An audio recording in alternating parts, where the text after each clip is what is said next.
Bueno, yo, en contraposición a lo que decía Yune, por lo menos mi experiencia, los 25 o 30 años que llevo militando, pues bueno, participando en los colectivos de lesbianas y tal, depende de dónde vengas, y la cultura es súper importante en esta historia del pelo corto, el pelo largo, porque la gente que venía del sur venía aquí y decía, no es así, todos son lesbianas. Sí,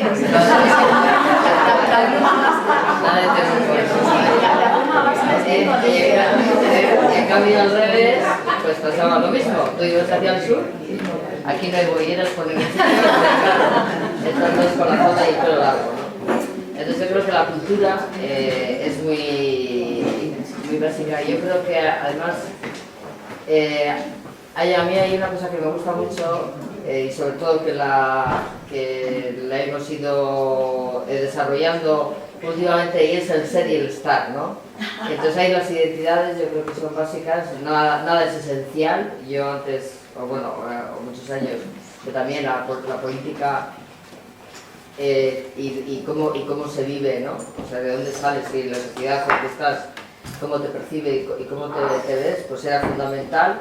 Y yo creo que sigue siendo fundamental el nombrarse lesbiana, porque yo creo que es una transgresión que todavía no está asumida, pero bueno, ¿no? Entonces, en ese aspecto tú puedes ser cara a la sociedad y puedes estar de lesbiana o de butch o de femme o lo que sea, depende de los juegos, en los sitios de ambiente y tal. Yo tengo una colega que lleva 30 años aquí, que es granadina, y toda la vida ha llevado el pelo largo, y ha sido la que salió del armario y ha sido la que ha sido el estandarte en el colectivo de lesbianas de Vizcaya, ¿no? Lesbianas feministas. Y bueno, y ella, la fuerza que transmite y no sé qué y tal, y el estar ese tan andaluz que tiene, pues te deja como diciendo, hostia, pues esta no es tan femenina como yo pensaba.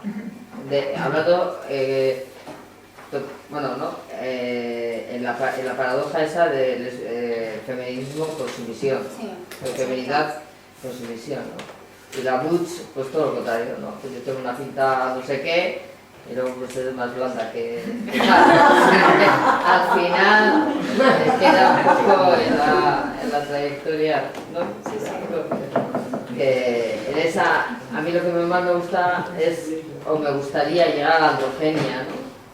De la vestimenta, de tal, de que no sabes ahí en los juegos. A ver, eso, o sea, la androginia fue un espacio que fue muy reivindicado también desde el feminismo, sobre todo en los 70, 80, etcétera, etcétera. Y eso también dio lugar a que, pues muchas veces, las posiciones que no se reconocían en ese espacio de la androginia, pues de alguna manera parecieran un poco legitimadas. O bien porque estaba reproduciendo los roles patriarcales, tanto de feminidad como de masculinidad, ¿no? De hecho, en Estados Unidos, en los países anglosajones, en los 90 hubo lo que se llamó una Butch Femme Renaissance, o sea, un renacimiento Butch Femme que venía a retomar toda esa historia y esa tradición cultural que hubo desde los 40, 50, 60, ¿no?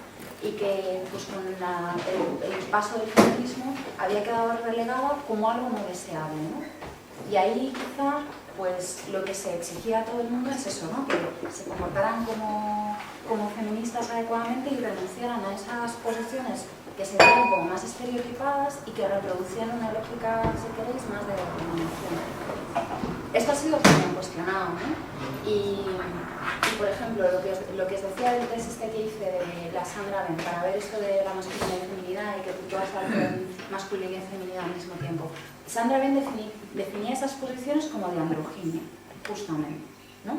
Pero a lo mejor esto no tiene necesariamente por qué estar vinculado con un determinado, digamos, posicionamiento o rol o expresión de la corporeidad ni nada por el estilo, ¿no? Y no necesariamente tiene por qué anular los juegos, ¿no? En ese sentido. O el físico. O el cuerpo. Claro, o el cuerpo. Y yo creo que también, bueno, quizá lo que estamos es pues abriendo espacios de experimentación también y reconociendo pues deseos que están ahí. Y lo que decía del tema de la economía como bollera, a mí me parece fundamental, ¿no? Pero últimamente hablando también y pensando, o sea, yo también estaba enrollada en determinados momentos con chicos trans, justo además en el momento de transición. Y claro, es un momento muy particular, pues yo me sigo reivindicando como boyera, pero de repente la relación que tengo no es una relación bollo, es otra cosa. Y también ahí te desplaza, ¿no? O sea, porque de repente como cuerpo en determinados espacios tampoco eres leída como una relación bollo, que no es una relación bollo, y a lo mejor puedes ser leída como una mujer hetero. Esto también te descoloca bastante y es un poco extraño, ¿no? Y entonces, incluso hablando con colegas trans, me planteaban que el reconocimiento, si alguien, o sea, si estás enrollado con alguien que se reconoce como boyera, quizá el reconocimiento que te está dando en ese momento pues no es tan fuerte, no es tan evidente, es como si estuviera en parte socavando el proceso que estás, que a lo mejor luego pues puede variar, esto también varía desde las diferentes posiciones de la gente, pero ostras, a mí eso también me ha hecho reflexionar, ¿no? Sobre, bueno, pues sí, me sigue pareciendo importante definirme como boyera, pero claro, esto tampoco necesariamente tiene por qué transitar a un momento en el que estás en una relación determinada, ¿no? Porque puedes socavar una determinada identidad que estás tratando de reforzar, ¿no? O sea, ahí hay unos espacios donde yo a veces... estaba hablando socialmente, o sea, que una cosa es individualmente, claro, con quién, o sea, y luego socialmente, para romper barreras y sobre todo si estamos hablando de estas bases del sistema y de cómo romper la norma heteronormativa, etcétera, etcétera, en esa posición me parece que el nombrarse es muy importante. Luego ya las individualidades son pero... cuestiones individuales y grupales para hacer filosofía. Claro, pero... Eso para mí, Sí, no, pero yo lo planteo también porque es una duda que me ha surgido también últimamente hablando, pues eso, con colegas trans, ¿no? Que de repente es como, ostras, pues para mí nombrarse es fundamental, ¿no? Y nombrarse como boyera y reivindicarlo, etcétera, etcétera. Pero ostras, a lo mejor en determinados espacios, pues tampoco es... O sea, o hay que echar un pasito para atrás y pues no sé, pues depende, ¿no? Y depende y cómo, ¿no? O sea, que no sé, que es... No sé, ya os digo, lo planteo como una duda que tampoco es algo cerrado, ¿no? Como discusiones que han ido surgiendo así últimamente. Pero yo te quiero ahondar ahí un poco en la confusión que tenemos entre confusión, neurosis. Por ejemplo, desde el colectivo trans, yo reconozco que cuando leí el artículo y con el libro, con ese tema en concreto, con el tema de la diáspora queer, y ya bajándola luego a aterrizáis en el tema un poco de diáspora trans, el ejercicio que hacéis de jugar hacia buscar un futuro hogar en un cuerpo pasado nuestro que no tenemos, hacia el que vamos modificando nuestro cuerpo, me parece muy interesante, pero siempre, y ahí enlazo con eso, porque estamos jugando desde dentro de un binarismo. Porque claro, yo modifico mi cuerpo como transexual femenina hacia buscar una representación femenina y de un cuerpo femenino en esta sociedad, que cuando luego llegas ahí dices, has pasado de un cuerpo funcional a un cuerpo que igual no es funcional por problemas de cirugías, pero que es práctico socialmente, ¿no? Y en el que tampoco te tienes por qué reconocer. Y yo ahí me remito a Leticia, en la tesis en la que hablábamos ayer, que a mí me enseñó el término, que yo creo que tampoco es de ella, que es, yo ya no soy ni hombre ni mujer, yo soy extragénero. Estoy fuera de ahí. En realidad estoy fuera de ahí. Me tengo que socializar y mi carnet de identidad tiene que poner mujer, porque además no me reconozco como hombre. En todo caso me reconocería como mujer. Yo me reconozco lesbiana, boyera. Pero claro, son siempre ambientes binaristas. Cuando estoy en reuniones de transgenerismo en Europa, no sabes que hay, esa definición no existe. Entonces, claro, como nos marcamos siempre dentro de ese binarismo, pues es el sitio nuestro que es un poco de ostracismo por el cual somos asesinables y por el cual se nos apalea y tal, porque no estás en el hombre, no estás en la mujer, cuestionas las dos partes. Y entonces eres un objeto que como no estás aquí, eres la otra edad y eres absolutamente prescindible, pues marca mucho. La realidad desde ese tránsito hacia un futuro reconociéndose en un cuerpo en el que no existe, crea muchos problemas, pero porque estamos hablando dentro de ese binarismo. Si nos reconociéramos en realidad como un montón de cuerpos y afectividades, y no solo esas dos que te marcan la sociedad, no hay ese problema de si eres lesbiana y te estás relacionando con un chico trans. Son cuestiones personales que afectan, pero... Claro, pero ahí también tú lo has planteado, o sea, el problema y la tensión con la que estamos, digamos, peleándonos todo el rato es que, con independencia de cómo tú te quieras definir o cómo te definas en un colectivo que está planteando todo un conjunto de críticas, también hay un marco social más amplio donde se te va a interpelar en determinadas claves, ¿no? Y si no te pliegas a las interpelaciones normativas, ahí va a empezar a haber problemas, ¿no? De una forma u otra. Pues yo no sé, justo una de las cosas que me daba miedo con esta entrevista es esa parte final del tema de las diásporas ligadas a los cuerpos trans, porque no estaba muy segura de que se entendiera.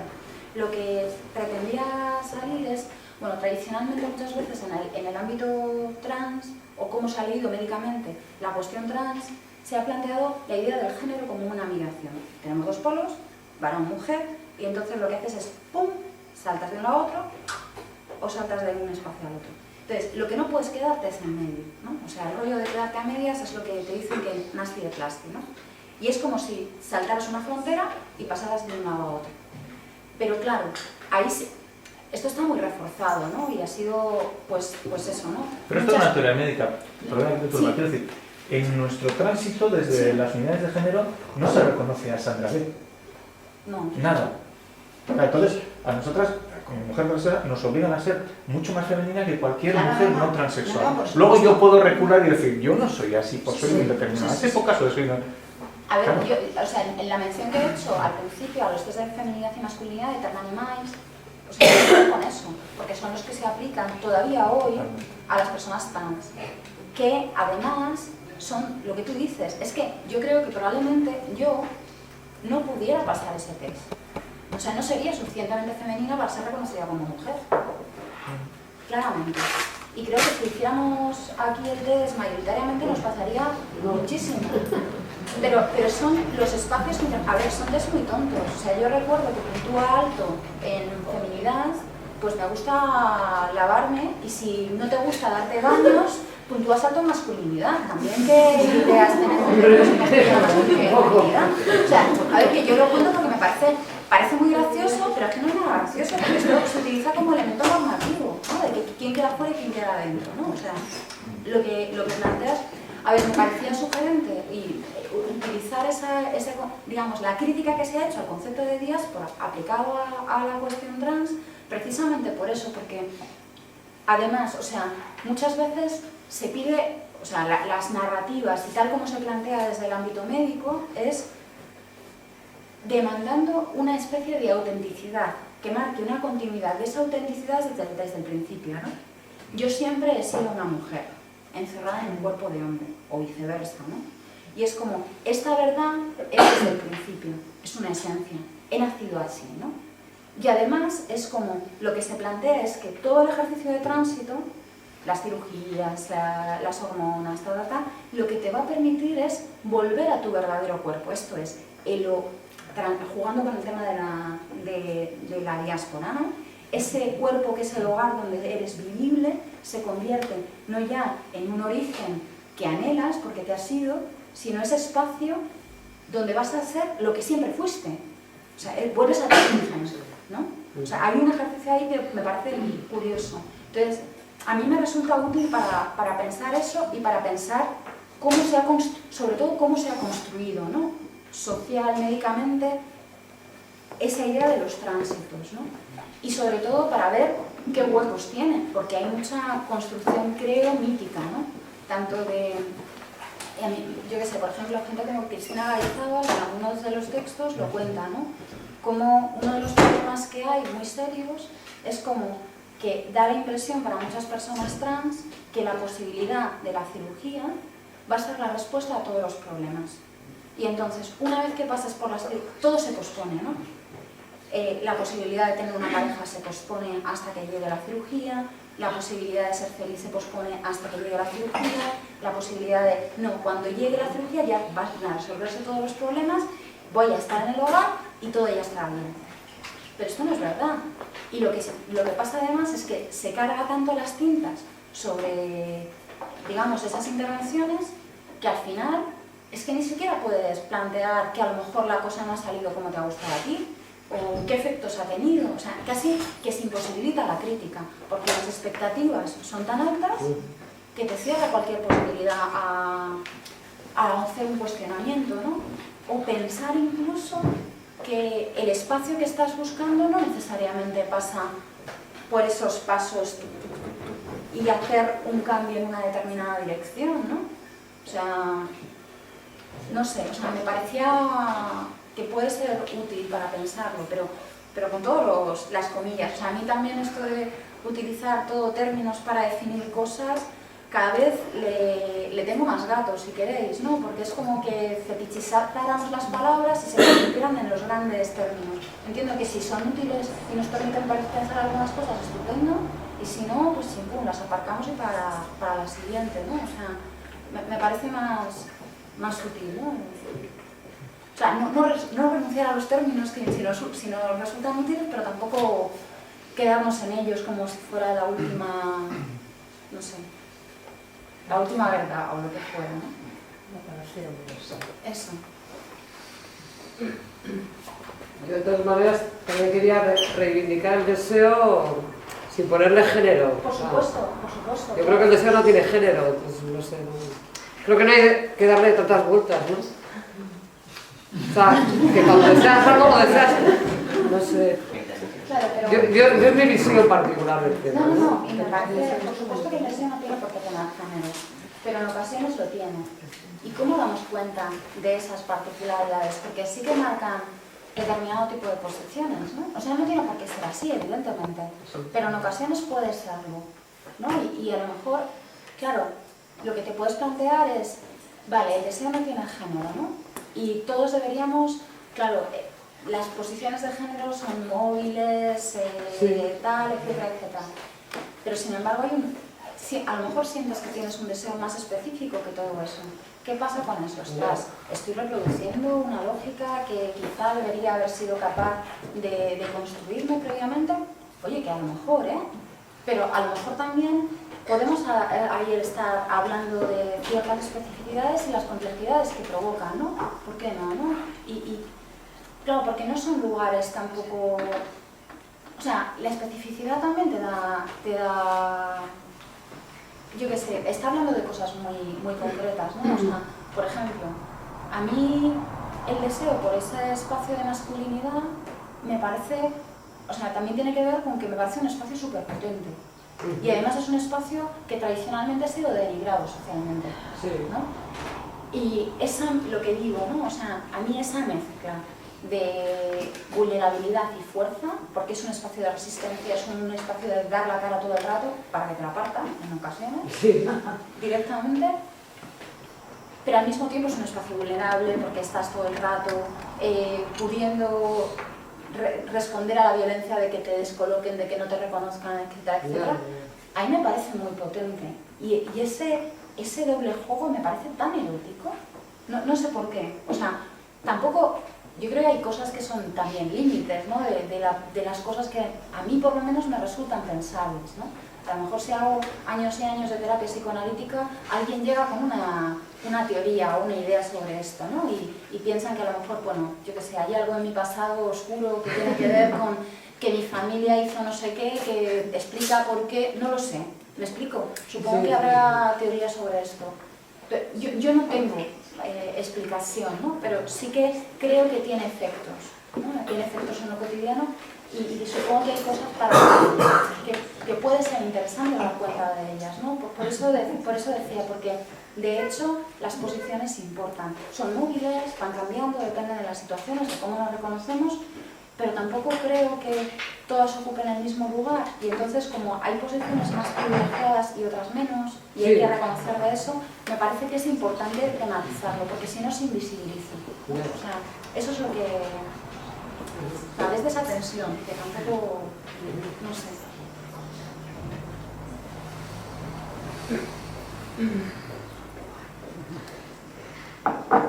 ¿Alguna cosa más? O si queréis vamos acabando.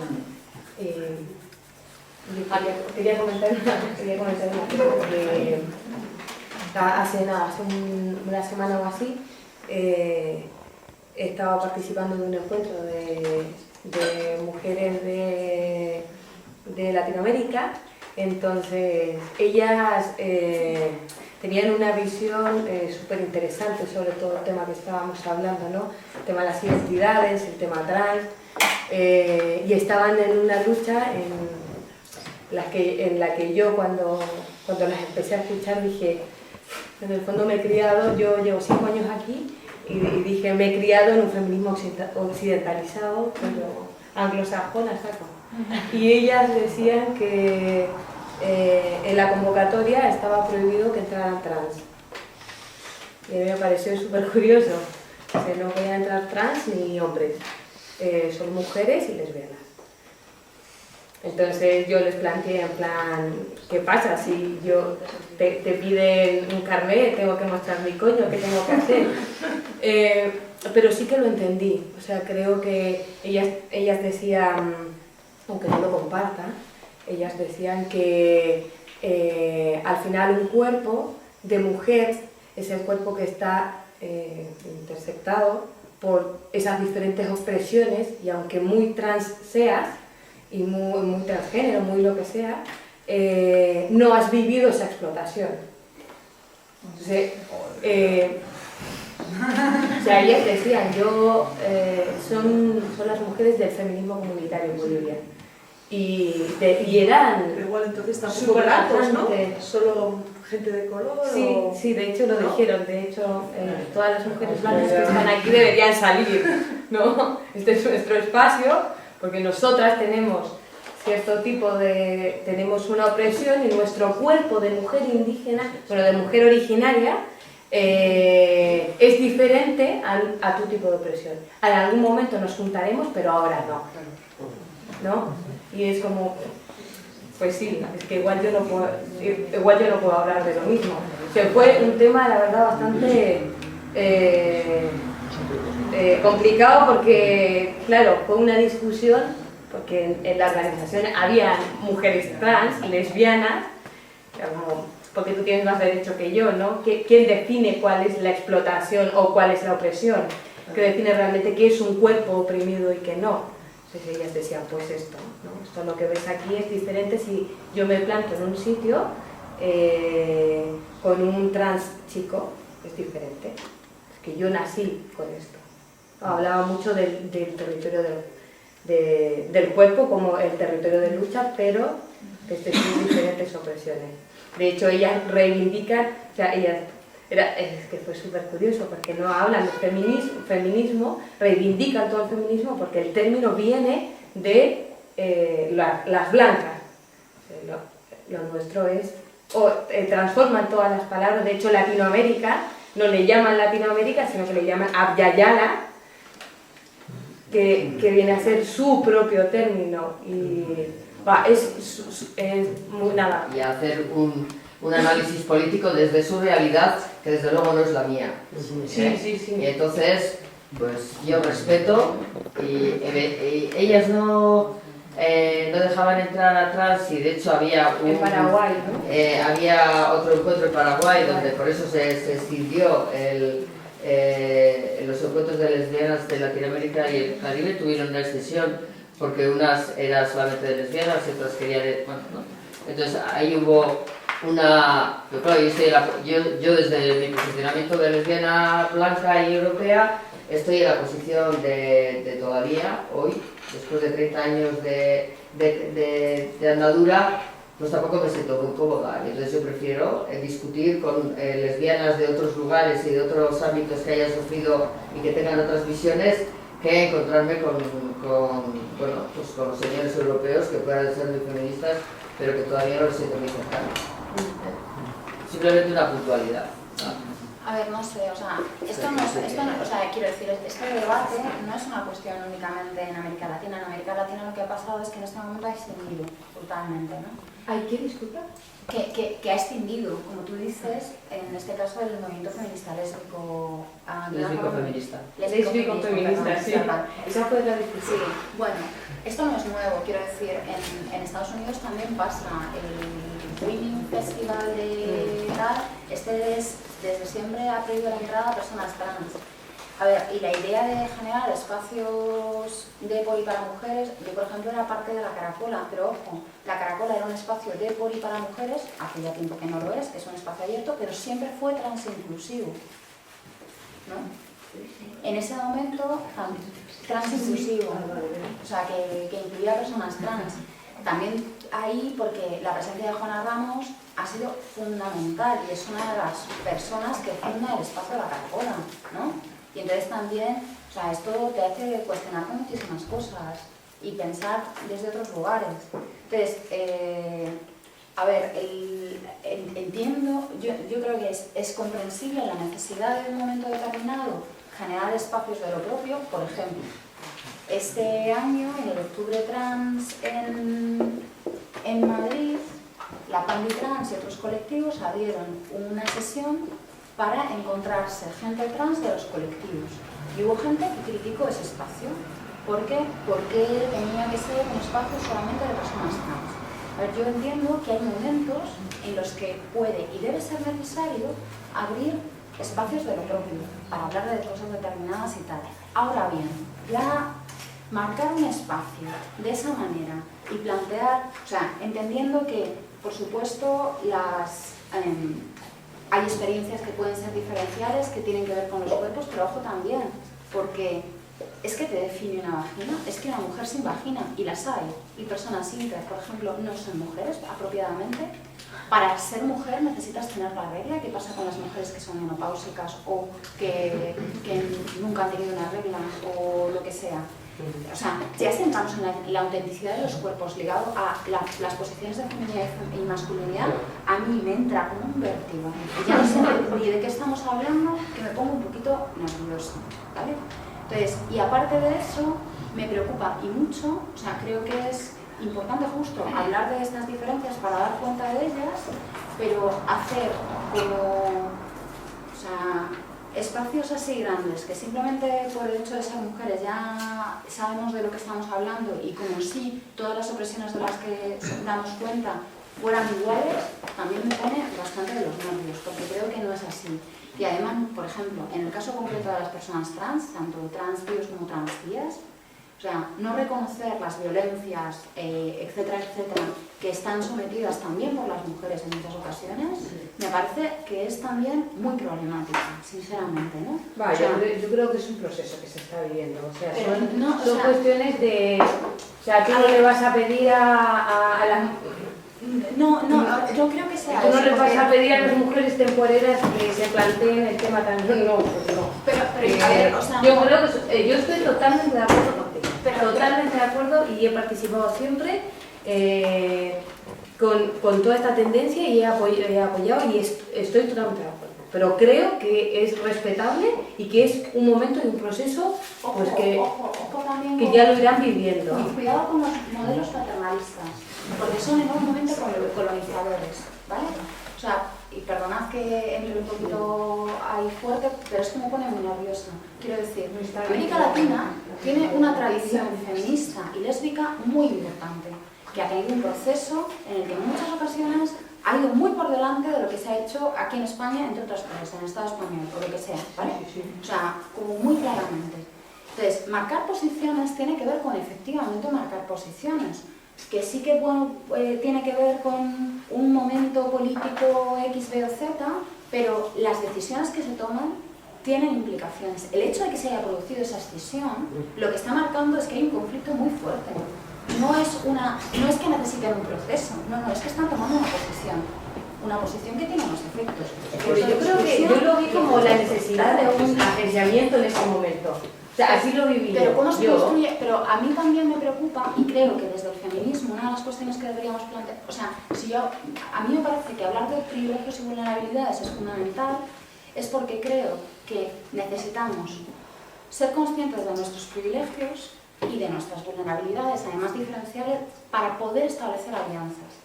La posibilidad justamente de establecer alianzas pasa por reconocer que en determinados momentos puedo ser parte de una serie de vulnerabilidades que a lo mejor no tienen por qué ser idénticas a las tuyas, pero eso me permite establecer una especie de espacio de reconocimiento, ¿vale? Que puede permitirme entender desde dónde estás tú, ¿no? Con esas diferencias. ¿no? Quizá. Entiendo que ese puede ser el lugar desde el cual establecer la alianza política. Al menos creo que, o eso es lo que personalmente cada vez veo más claro. Entonces, a mí me preocupa y mucho qué efectos de exclusión tiene. ¿Y quién queda fuera? ¿Y por qué? ¿Y cómo estamos justificando esas exclusiones? ¿No? Es complicado. Por supuesto, Yo cuando lo planteé era súper si escuchas a la otra parte, ¿no? Quizá la exclusión viene de que ellas se sintieron excluidas. Y es que ahí hay un tema muy gordo como para resolverlo aquí. No, por supuesto. Nos vamos a desviar además del tema. Yo entiendo que ahí hay mucha... o sea, entiendo que es una cuestión muy complicada. Lo que nos pasa aquí también, es decir que... Sí, no, por supuesto. O sea, que no es algo ajeno, me explico. O sea, creo que es una cosa que aquí también se ha producido en muchos espacios. Y de hecho recuerdo algunas ocasiones bastante recientes analizando esto, ¿no? O sea, entonces, quiero decir, creo que es necesario seguir pensando y seguir indagando estas cosas y preguntarnos de nuevo qué efectos tiene, ¿no? Pero a mí eso me preocupa. Creo que como un ejercicio de responsabilidad, pues resulta necesario preguntarnos por las propias posiciones, ¿no? Y qué efectos produce, qué cosas estamos haciendo, ¿no? O sea, desde el aprendizaje, entendiendo que muchas veces nos podemos equivocar y podemos aprender de esos errores, ¿no? Y creo que bueno, no sé, pero ya digo, que es un tema largo, complicado y que está lejos de ser resuelto. Y sensible, yo creo. Mucho, totalmente sensibilidad. Sí. Bueno, pues igual vamos finalizando porque ya empieza a oler bien y nos está entrando un poco de gusa. Bueno, pues muchas gracias a todas por venir y también os emplazamos a la siguiente charla que está dentro del mismo ciclo, que es el 18 de mayo y vendrá Nac Scratch. Y bueno, pues para que vengáis. Y muchas gracias a todos.